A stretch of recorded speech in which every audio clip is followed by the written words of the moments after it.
I literally have somebody parked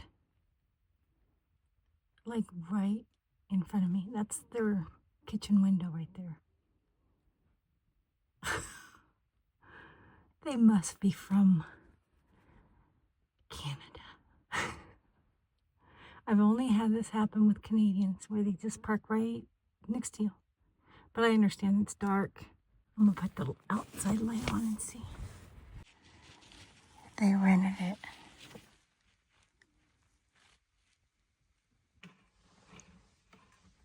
It's 6:30 and they're still here. We'll see how long they stay. I wasn't gonna plan to leave today, maybe tomorrow, but I think that's my sign. Roxy doesn't do well with strangers in camp. So if I'm gonna take her out, I had to just go out the front and we'll maybe walk her on the street on this road. Otherwise she would have been going crazy, you know, not knowing who they are. But I don't do well with strangers in camp either. But it's funny, I didn't feel like a threat or anything like that. I didn't feel I was in danger. I just felt like, okay, it's late. They're tired of driving, you know. They pulled off there because it's another Class C, and I don't know, they just felt safe, and I'm sure they figured, oh, we'll work it out in the morning. Now, if that was me, I would have left like right at the first, you know, sign of light, just out of courtesy. But like I said, they're probably from Canada. I've only had that happen with people from Canada. Because I think it's because they're so friendly from Canada that, you know, it's like their personal space is maybe different than here. Is that ice? Yeah, it is. But is that dirt? Is that ice? Yeah, it's freezing up. It's so cold. It's in the 30s. Yeah, I just looked. It's 33 degrees.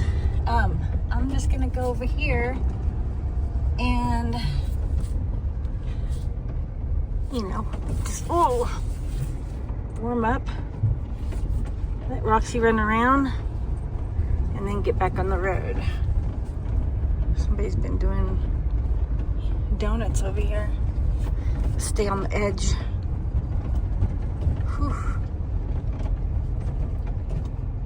Yep, that sure is ice.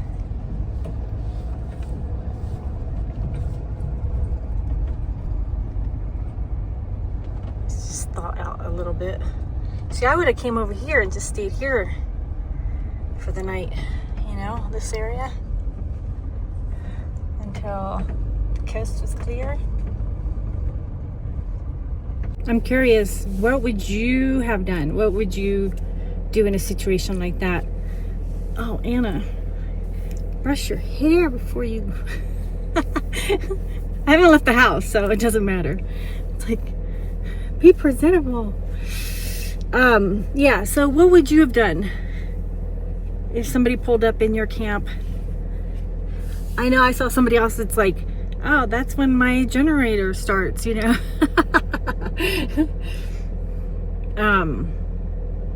So take the whole picture in consideration, you know. It's like, it's a rental. I did see last night that it was an older couple.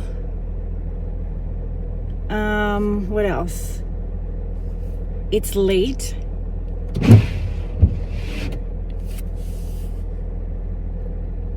It's dark. They're probably unfamiliar with the area. So, you know, you have to take those things in consideration. What if it was you? What if you came into a place, you know, an area where it's not familiar to you, it's dark, you've been driving all day long, you're exhausted, you don't know what's up ahead, And so you just pull into the first campsite that makes you feel like, you know, comfortable.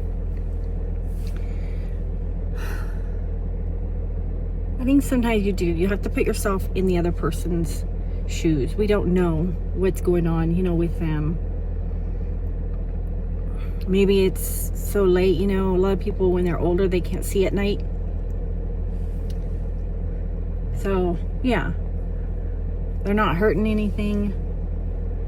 But I think the one thing that I wish they would have done differently is as soon as the sun came up, it's like, you know, respect the people that are there and leave.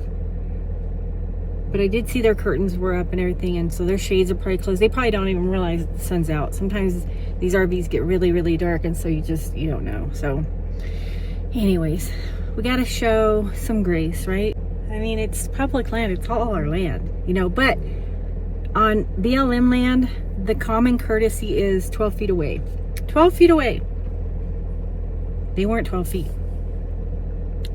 They weren't even 6 feet. Like, I try to back up just so I don't, you know, hit them, but they were probably like 5 feet. No harm, no foul. Okay, I have to leave anyways. I have to do laundry. What else do I have to do? I have to do laundry. I have to go dump. I have to do a few things. I actually want to leave the area because it's gonna rain. It's probably gonna snow on me again. I need to go to lower elevation. I'm in high elevation. So instead of going north, which is what I would have done in the past because I didn't know, is I need to go lower elevation. So, oh, and the other thing I need to do that's really bothering me is because I cracked my screen and then there's a big, you know, chunk there. It's the area where I always like use my thumb to scroll. So my thumb is rubbing against this hole and it's like almost cutting up my thumb. So I need to get a new protective screen. I can do that probably at Walmart. They'll do it for me. They usually have a little area inside Walmart where they fix phones. We'll see. If not, I can find maybe you know, a Verizon store or something like that, because there's no way I'm doing it myself. I always get the bubbles. Okay, I gotta walk Roxy. Can you hear her? She's just like but she's not dying to get out. She's fine.